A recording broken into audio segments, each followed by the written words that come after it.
नमस्कार, आप देख रहे हैं दिल्ली लाइव। मैं हूं आपके साथ तुषार कौशिक। दिल्ली में खादी और ग्रामोद्योग उद्योग केवीआईसी और जनजातीय कार्य मंत्रालय के बीच आदिवासी छात्रों के लिए खादी के कपड़े खरीदने और देश के आदिवासी जनसंख्या वाले इलाकों को रोजगार स्थानीय रोजगार को बढ़ावा देते हुए दो समझौते हुए हैं।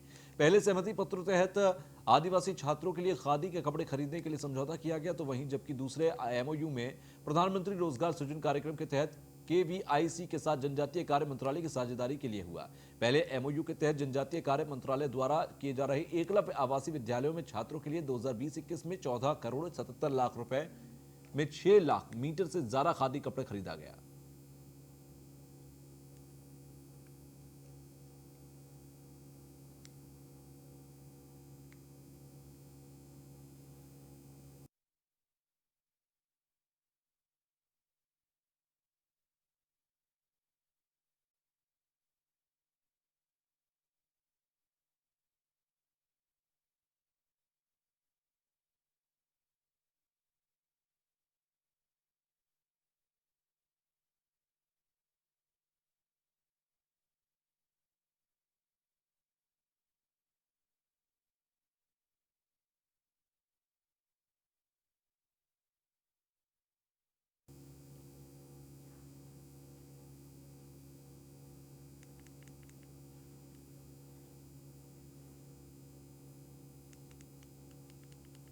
हमारे साथ केंद्रीय मंत्री प्रताप चंद्र सारंगी जी है। सर प्राकृतिक पेंट के बाद अब ड्रेस लॉन्च किया गया है, कितना कारगर होगा सर आदिवासी क्षेत्रों में उनके स्कूलों में?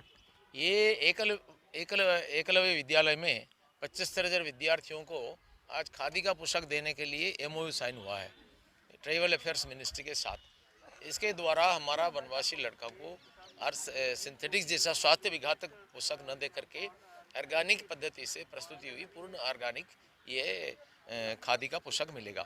इससे गांव में जो खादी का आर्टिजान है उनको रोजगार मिलेगा और खादी का प्रचार प्रसार होने के कारण लोगों को भी खादी के विषय में जानकारी मिलेगी।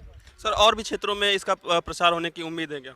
ये आज माननीय नितिन जी ने बोले कि हम शिक्षा मंत्री से बात करके हम सारे सेंट्रल स्कूल में इसको चलाने की कोशिश करेंगे। धीरे धीरे राज्यों से भी बात करके सारे स्कूल में कॉलेज में इसको चलाने की कोशिश करेंगे। और कितने प्रोडक्ट लॉन्च करने वाली है सर खादी, क्योंकि अभी तो जितना प्रोडक्ट है भी कुछ कम नहीं है, बाकी धीरे धीरे हमारे रिसर्च के अनुसार नया प्रोडक्ट आ रहा है, जैसा कि सूती का है, वस्त्रों का है भिन्न भिन्न प्रकार के, और उलेन गारमेंट्स का है, और ये जो कुम्हार चक है, हनी का है, और हर एक प्रकार का वो सारा ग्रोसरी आइटम भी है। और गांव में जो टेराकोटा की सामग्री जो होता है, वो गुड़, ताल का गुड़ है, खजूर का गुड़ है, कई प्रकार का चीज़ बनता है, घी बनता है, तेल बनता है। ये सारे जो ग्रामीण उद्योग होता है, इससे सारे आवश्यकीय पदार्थों का उत्पादन होता है और वो बेचा भी जाता है। इसको ज़्यादा प्रसार करने के लिए ये एक सफल कदम साबित होगा। आत्मनिर्भर भारत की ओर एक कदम होगा ये सर? जरूर, क्योंकि गांव में अगर हर गांव में एक पेंट का फैक्ट्री बनेगा, पंचगव्यों से जो धूप, दीप, दंतमंजन, भिन्न भिन्न प्रकार का कॉस्मेटिक्स, गौमूत्र अर्क, घनबटी, ये सब तैयार होता है, इसको बेचा जाएगा तो आयुर्वेदिक औषधालय बनेगा, तो करोड़ों लोगों को रोजगार मिलेगा। जी बिल्कुल। तो ये थे हमारे साथ प्रताप चंद्र सारंगी जी, जिनका कहना है कि खादी की वजह से करोड़ों लोगों को रोजगार मिलेगा, क्योंकि पहले प्राकृतिक पेंट, अब खादी की ओर से ड्रेस भी लॉन्च कर दिया गया है। न्यूज ऑन इंडिया के लिए पीयूष तिवारी, नई दिल्ली। हमारे साथ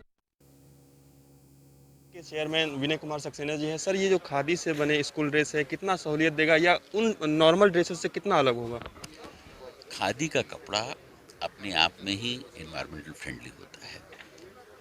वो ऐसा कहा जाता है और लोगों का ऐसा अनुभव है कि वो गर्मी में ठंडक देता है और विंटर्स में गर्म होता है। स्कूल के बच्चे जब खादी के कपड़े को पहनेंगे, और ख़ासतौर से ट्राइबल बच्चे जो बहुत ही डिफ़िकल्ट एरियाज़ में रहते हैं, वास्तव में उनको ये स्किन फ्रेंडली फैब्रिक बहुत भाएगा, और उससे उनको जो इन्वायरमेंट के अंदर एक जो एटमॉस्फेयर होता है, एटमॉस्फेयर इन द सेंस कि हमको अपने एटमॉस्फेयर को किस तरीके से सजाना है, संवारना है, ये एक आर्ट भी उनको जो है देखने को मिलेगी, सुनने को मिलेगी। सर कैसे वहाँ तक आप लोग पहुँचा पाएंगे आदिवासी क्षेत्रों तक ये खादी का कपड़ा, और क्या प्राइवेट स्कूलों में भी ये आप अपील करते हैं कि वहाँ पे भी ये खादी का ड्रेस पहनाया जाए? बहुत सारे प्राइवेट स्कूल्स, यूनिवर्सिटीज़ हैं जिन्होंने खादी के कपड़े को अडॉप्ट किया है। आज जो हमारा ट्राइबल मिनिस्ट्री के साथ जो एग्रीमेंट हो रहा है उसके तहत हम लोग लगभग 6 लाख मीटर इस साल खादी का कपड़ा जो उनके हज़ारों स्कूल्स हैं उन तक पहुंचाएंगे। और एग्रीमेंट के तहत हमारे जो स्टेट ऑफिसेज हैं उनमें कपड़ा पहुंचाया जाएगा और वहाँ से जो है स्कूलों को पहुंचाया जाएगा। आने वाले समय में क्योंकि स्कूलों की संख्या बढ़ रही है, ये जो टर्नओवर है जो अभी इस साल करीब 14 करोड़ 77 लाख का कपड़ा होगा, आने वाले समय में ऐसी आशा की जाती है कि लगभग 50 करोड़ तक पहुंच जाएगा। तो जब जब खादी का कपड़ा बिकेगा उससे लोगों को रोज़गार मिलेगा, उसके साथ साथ इन्वायरमेंट का प्रोटेक्शन होगा। तो ये इसलिए बहुत ऐतिहासिक है कि आज ट्रैवल मिनिस्ट्री जो के लोग ज़मीन से ही जुड़े हुए होते हैं उनको खादी से जोड़ा जा रहा है। ये शायद माननीय प्रधानमंत्री जी का जो सपना है उसे पूरा किया जा रहा है, उसके साथ साथ गांधी जी का जो सपना था उसे भी पूरा किया सर, जा रहा है। प्रधानमंत्री जी का सपना था आत्मनिर्भर भारत, मेक इन इंडिया, तो क्या आत्मनिर्भर भारत की ओर हम आगे बढ़ रहे हैं? बिल्कुल, ये आत्मनिर्भर भारत का ही एक सबसे बड़ा सिंबल है। खादी आत्मनिर्भर भारत का सबसे बड़ा सिंबल है। खादी के अंदर सिर्फ कपड़ा ही नहीं बनता है, उसके अलावा अनेकों चीज़ें बनती हैं। आपने देखा अभी कुछ समय पहले हम लोगों ने गोबर से बना हुआ पेंट भी लॉन्च किया। इसके साथ साथ बहुत सारे फूड आइटम्स हैं जो बनाए जाते हैं। आत्मनिर्भर भारत में खादी का एक बहुत बड़ा रोल है और खादी कमीशन प्रधानमंत्री के उस सपने को पूरा करने में एक बहुत अहम भूमिका अदा कर रहा है। सर, क्या खादी पहले से ज़्यादा बिक रही है या पहले से ज़्यादा इसकी मार्केटिंग हो रही है? और डिजिटल तौर पे, क्योंकि डिजिटल युग है, तो डिजिटल तौर पे प्रमोट करने के लिए आप लोग क्या कुछ कर रहे हैं? आज इसमें कोई शक नहीं है कि ज़माना जो है डिजिटल का है और कोरोना के टाइम में लोगों ने जब घर से निकलना बंद कर दिया था तो उस वक्त ज़रूरत थी कि हम अपना एक ऐसा ई प्लेटफॉर्म बनाएं जहां से लोग खादी के प्रोडक्ट्स को ले सकें। इसी 1 जनवरी को एक प्लेटफॉर्म लॉन्च किया गया है। उसके पहले 8 जुलाई को भी एक लॉन्च किया गया है। दोनों ई प्लेटफॉर्म्स के माध्यम से हम लगभग 3000 प्रोडक्ट्स को आज पूरे देश में सप्लाई कर रहे हैं। उसके साथ साथ जो खादी की जो इनहेरेंट वैल्यूज़ हैं उनको भी बताया जा रहा है। आपने एक सवाल किया कि क्या खादी का सेल बढ़ा है। मैं आपसे बताना चाहूँगा कि 2014 में खादी की जो ग्रोथ थी वो माइनस हुआ करती थी, -6% ग्रोथ थी। लेकिन आज खादी की ग्रोथ जो प्रधानमंत्री जी की अपील है उसकी वजह से लगभग 30% पर एनम के हिसाब से है। और आज खादी का जो टर्नओवर पिछले साल का है वो 4215 करोड़ पे पहुंच गया है, जो 2014 में करीब 700-800 करोड़ हुआ करता आमतौर था। पे सर, खादी का नाम लेते हैं लोगों के मन में डर डर फैल जाता है कि ये तो बहुत महंगा कपड़ा होगा, तो क्या इसमें भी कुछ सहूलियत देने जा रही है खादी को? देखिए, खादी महंगा नहीं है। खादी में जो चीज़ें अवेलेबल हैं, चाहे फैब्रिक है, वो 50 रुपये पर मीटर से शुरू करके आप 5000 रुपये मीटर तक ले सकते हैं। जिस तरीके से और स्टोर्स में आप जाते हैं जहाँ 150 रुपये की भी शर्ट मिलती है और 3000 की भी शर्ट मिलती है, आज उसी तरीके से खादी भी है। खादी में भी 3 सेगमेंट्स हैं। एक वो कैटेगरी है जो गरीब है उसके लिए भी है, मिडिल क्लास है उसके लिए भी, और हायर कैटेगरी उसके लिए भी। धन्यवाद सर। तो ये थे हमारे साथ विनय कुमार सक्सेना जी, जिनका कहना है कि खादी की वजह से कहीं ना कहीं भारत आत्मनिर्भर भारत की ओर आगे बढ़ रहा है। न्यूज़ ऑन इंडिया के लिए पीयूष। तो वहीं वैक्सीनेशन के 2 फेज के बाद जहां लोगों में कोरोना के खिलाफ हिम्मत बढ़ी है, वहीं नए साल पर केंद्रीय लोक निर्माण विभाग में महकमे के सबसे निचले पायदान पर मौजूद जूनियर इंजीनियर एसोसिएशन के बैनर तले मिलकर यह प्रण लिया कि सेंट्रल विस्ता के तहत नई पार्लियामेंट का निर्माण 2022 तक न केवल पूरा करेंगे बल्कि देश में अलग अलग IIT और IIM के निर्माण को भी अंजाम दिया जाएगा। मौके पर मौजूद केंद्रीय लोक निर्माण विभाग के DG VK जायसवाल ने कहा कि प्रधानमंत्री के ड्रीम प्रोजेक्ट नई संसद को 2022 तक पूरा करेंगे।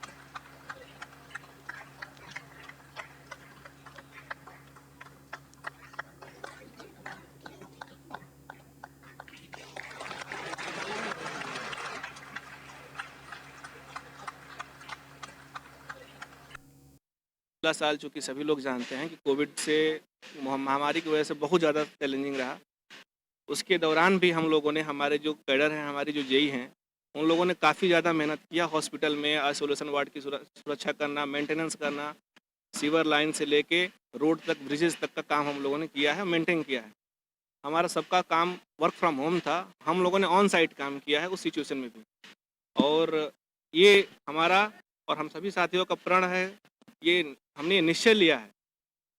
हमारा मोटो है कि आने वाला साल, चाहे आने वाले हर एक वक्त में जहाँ भी ज़रूरत पड़ेगी, चाहे डिपार्टमेंट को पड़े चाहे देश को पड़े, जितना हम लोगों से बन पड़ेगा हम लोग बढ़ चढ़ के अपनी हिस्सेदारी निभाएंगे।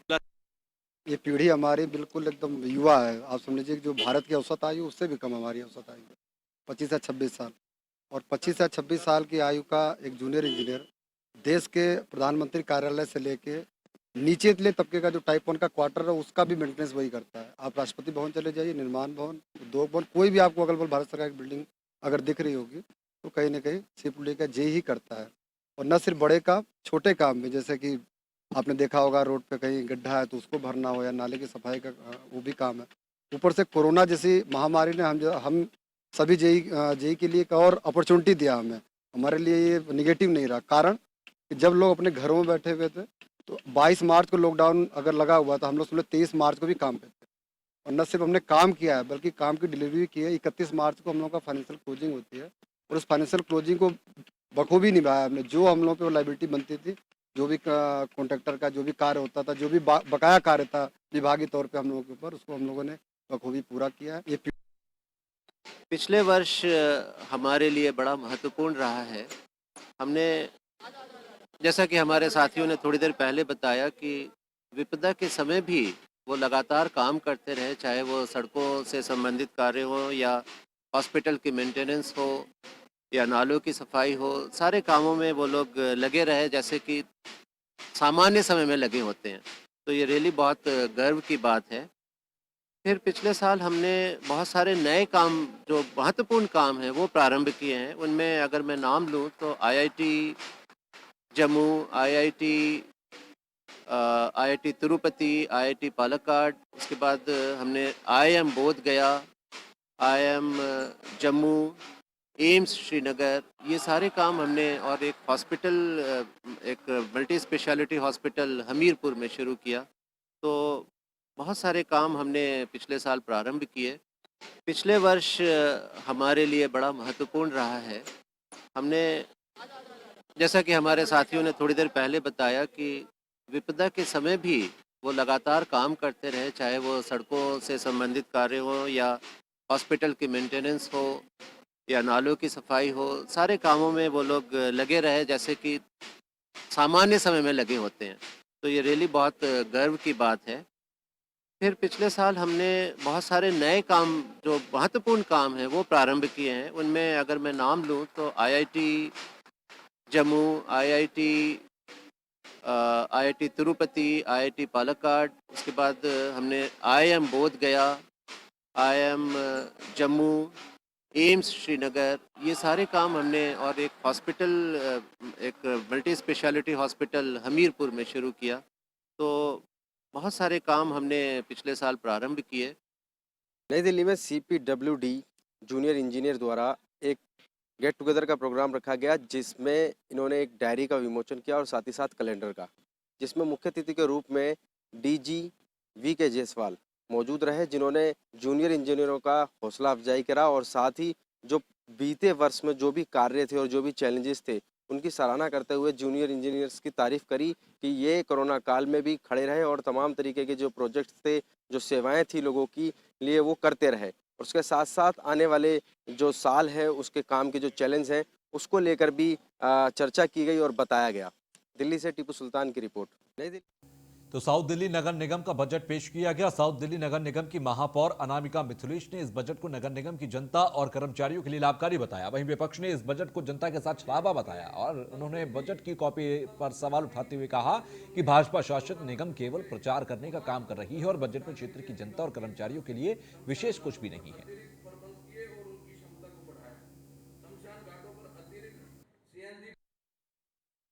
इस बजट की मैं बात करूं ही क्यों, इससे पहले जिन स्टैंडिंग चेयरमैन ने जब ये चीज़ें बजट में रखी हैं, वो चीज़ें अभी तक हुई नहीं है। तो हमें तो पहले जो बजट हो चुका है, जो रख चुके हैं, जो साल भी निकल गया है, उस पे बात करनी चाहिए।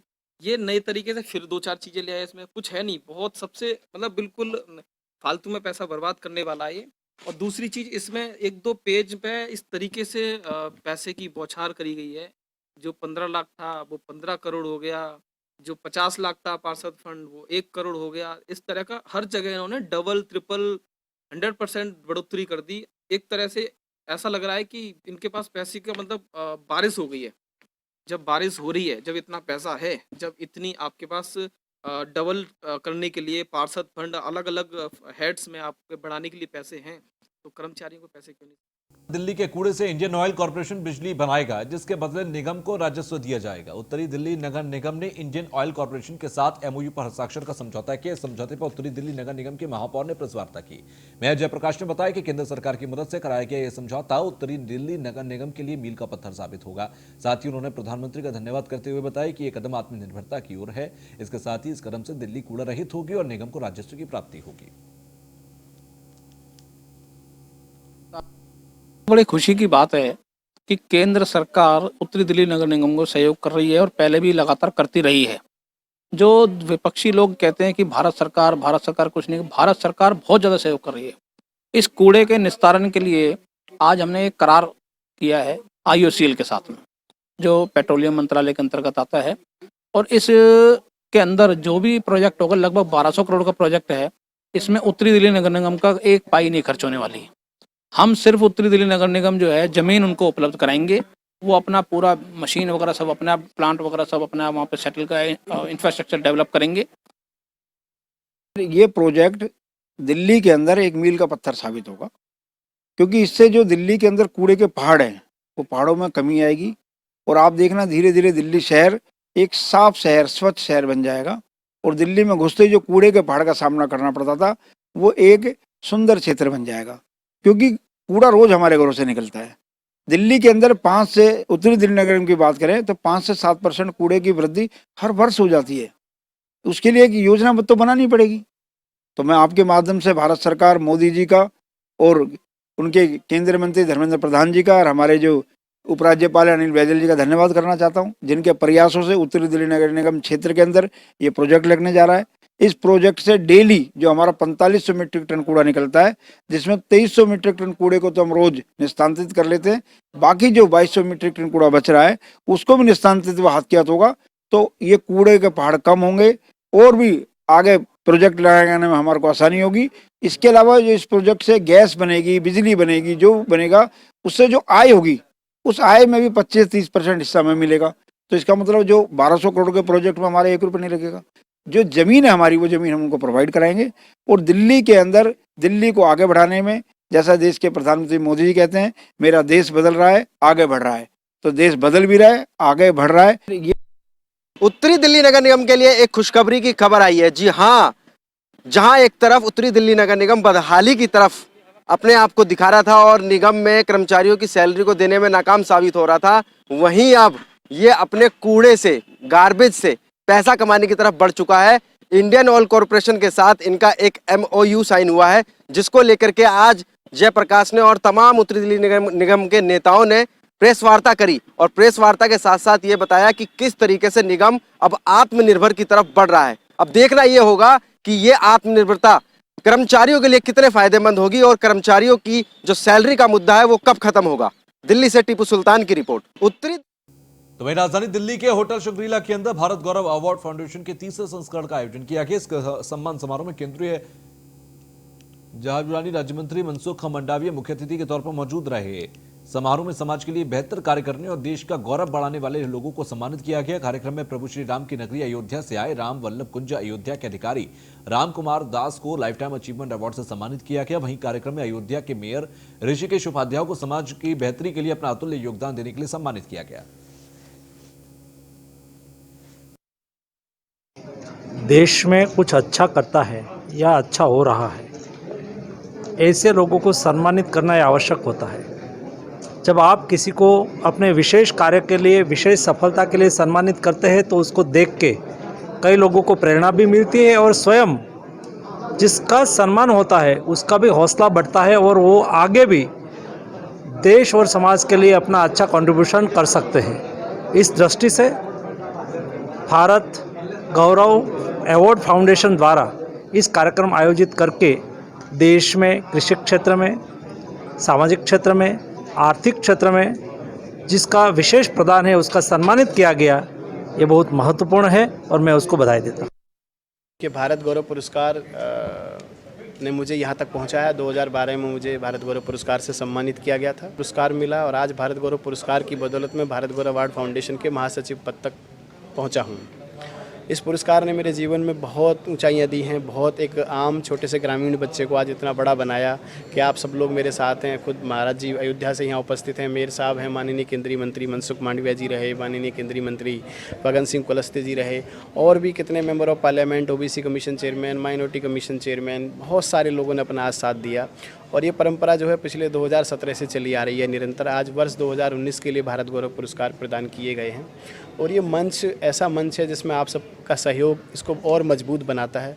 मेरे जितने भी मीडिया बंधु हैं और जो भी सोशल मीडिया के माध्यम से जुड़ेंगे लोग, ये आप लोगों का सहयोग है और आप लोगों की सहभागिता है जिसकी वजह से भारत गौरव पुरस्कार आज इतना बड़ा मंच बना है कि ये बहुत ही खुशी की बात है कि खासकर इस समय जब कोरोना की महामारी के समय लोग परेशान हैं, एक अच्छी बात सामने आई है और बहुत लोगों को इससे प्रोत्साहन मिलेगा कि जब अच्छा काम करते हैं तो समाज आगे आकर उनको सम्मानित करता है, तो ये सबके लिए प्रेरणादायक होगा। कहीं ना कहीं सर इससे समाज में एक अच्छा प्रेरणा मिलती है, जैसे लोगों को एक मनोबल भी बढ़ता है कि कहीं ना कहीं जब उन्हें सम्मान किया जाता है तो उस कार्यक्रम में आपको किस तरीके का सर जिन जिन लोगों को सर जो इस सम्मान से नवाजा गया? देखिए, आप यहाँ देखिए, समाज के हर एक क्षेत्र के, चाहे राजनीतिज्ञ हों या उद्योगपति हों या ब्यूरोक्रेट्स हों, पुलिस अधिकारी हों, IAS अधिकारी हों, सब लोगों को नवाजा गया। तो एक बहुत ही होलिस्टिक है, मतलब हर तबके के लोगों को, हर क्षेत्र के लोगों को कवर किया जा रहा है और ये बढ़ता रहे और ज़्यादा से ज़्यादा लोगों को। तो वहीं दिल्ली से आम आदमी पार्टी के राष्ट्रीय प्रवक्ता सौरभ भारद्वाज ने बीजेपी पर निशाना साधते हुए कहा कि बीजेपी अपने ही कर्मचारियों के मेडिकल के पैसे खा गई। जब एमसीडी का कोई कर्मचारी रिटायर होता है तो उससे मेडिकल के नाम पर हर ग्रेड के कर्मचारी से अलग अलग पैसे लिए जाते हैं, लेकिन फिर भी बाद में उनका कोई इलाज नहीं होता। साथ ही कहा गया कि लगभग 34,000 कर्मियों के एमसीडी के 221 करोड़ रुपए ये खा गए हैं। 10वीं और 12वीं के जो बोर्ड्स के एग्जाम के रिजल्ट्स होते हैं, जो नंबर होते हैं, वो आपके साथ पूरी उम्र रहते हैं। पूरे करियर में आपको 10वीं और 12वीं के अंक जो हैं वो काम आते हैं। इसलिए पेरेंट्स का भी बहुत कंसर्न था कि 10वीं 12वीं की जो परीक्षाएं हैं उससे पहले स्कूल खुल जाएं, ताकि बच्चों की अगर छोटी मोटी परेशानियां हैं पढ़ाई को लेके उसका सलूशन हो सके। और प्रैक्टिकल्स, क्योंकि 12वीं के अंदर खासतौर पे साइंस के अंदर प्रैक्टिकल्स बहुत इंपॉर्टेंट होते हैं, जो आप ऑनलाइन करने में आपके लिए बहुत डिफिकल्टीज हैं। तो प्रैक्टिकल्स को देखते हुए वो प्रैक्टिकल्स अब आने वाले 2-3 महीनों में एग्जाम से पहले हो सकते हैं। इसलिए सरकार ने एहतियातन 10वीं और 12वीं के बच्चों के लिए क्लासेस खोली हैं। इसमें कोई कंपल्शन नहीं है, ये पूरी तरीके से वॉलंटरी है। जो माँ बाप अपने बच्चों को भेजना चाहे वो ही उनको भेजें।